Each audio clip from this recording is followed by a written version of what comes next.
કે જ્યાં ધોધમાર વરસાદ થતાં અનેક નદી નાળા છલકાઈ ઉઠ્યા છે। ધોધમાર વરસાદ થતાં અહીંના આલુવાસમાં વહેતી થઈ છે કપિલા નદી। ડુંગરાળ વિસ્તારમાં ભારે વરસાદથી કપિલા નદી વહેતી થઈ ચૂકી છે। આ નયનરમ્ય દૃશ્યો પણ અમે આપને બતાવીશું કે જ્યાં આ નજારામાં ધસમસતો પાણીનો પ્રવાહ જોવા મળી રહ્યો છે। અનેક વર્ષો બાદ કપિલા નદીમાં આવા દ્રશ્યો જોવા મળી રહ્યા છે।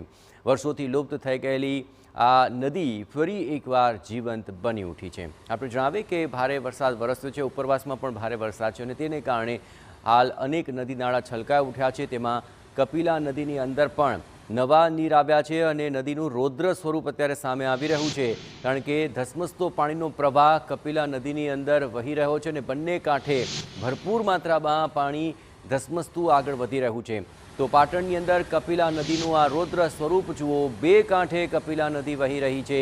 ભારે વરસાદને કારણે ઉપરવાસમાંથી પણ ધસમસતો પાણીનો પ્રવાહ આવી રહ્યો છે અને આ પાણીના પ્રવાહ વચ્ચે અત્યારે કપિલા નદીનું આ રૌદ્ર સ્વરૂપ જોવા મળી રહ્યું છે। આલુવાસની અંદર અને ડુંગરાળ વિસ્તારોમાંથી પસાર થતી આ કપિલા નદી ધસમસતા પ્રવાહ સાથે આગળ વધી રહી છે અને વર્ષો બાદ કપિલા નદીમાં આવા દ્રશ્યો જોવા મળી રહ્યા છે અને તેનું સ્પષ્ટ કારણ છે ભારે વરસાદ। વધુ વિગતે વાત કરવા માટે જોડાઈ રહ્યા છે TV9 સંવાદદાતા સુનિલ। ભારે વરસાદ છે અને કપિલા નદીના દ્રશ્યો સામે આવી રહ્યા છે, શું વધુ વિગતો મળી રહી છે હાલ?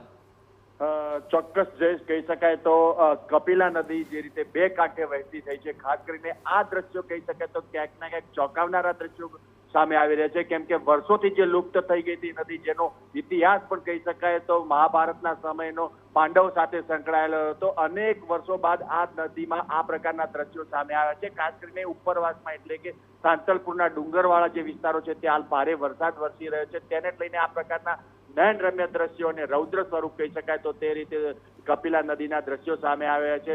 કહી શકાય તો વહેલી સવારથી જે રીતે સાંતલપુર તેમજ પાટણ જિલ્લામાં ધોધમાર વરસાદ, ભારે વરસાદ વરસી રહ્યો છે, તેને લઈને જે પ્રકારની સ્થિતિ સર્જાઈ છે અને ત્યારબાદ આ પ્રકારે જે ડુંગરાળ વિસ્તાર છે ત્યાં પણ હાલ ભારે વરસાદ ચાલુ થતા આ કપિલા નદી જે છે તેના રૌદ્ર સ્વરૂપ સામે આવ્યું છે અને કહી શકાય તો આ દ્રશ્યથી ક્યાંક ના ક્યાંક જે સાંતલપુર વિસ્તારના લોકો ખૂબ જ આનંદ અને ઉત્સાહનો જે માહોલ સામે આવ્યો છે। બિલકુલ સુનિલ, તમામ ગતિવિધિઓ પર આપ નજર રાખતા રહેજો। તો આ ભારે વરસાદ બાદ કપિલા નદીની અંદર ભરપૂર માત્રામાં પાણીની આવક થતાં આ રૌદ્ર સ્વરૂપ કપિલાનું જોવા મળ્યું। આ ઉપરાંત સતત બીજા દિવસે ઉત્તર ગુજરાતમાં મેઘરાજાના ધામા છે।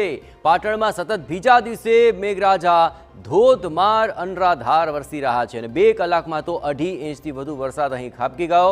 વીજળીના કડાકા ભડાકા સાથે મેઘરાજા અહીં વરસી રહ્યા છે અને ભારે વરસાદને કારણે શહેરના અનેક વિસ્તારોની અંદર જળભરાવની પરિસ્થિતિ ઊભી થઈ ચૂકી છે।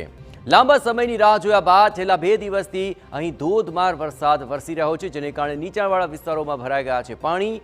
વાહન ચાલકોને પડી રહી છે હાલાકી।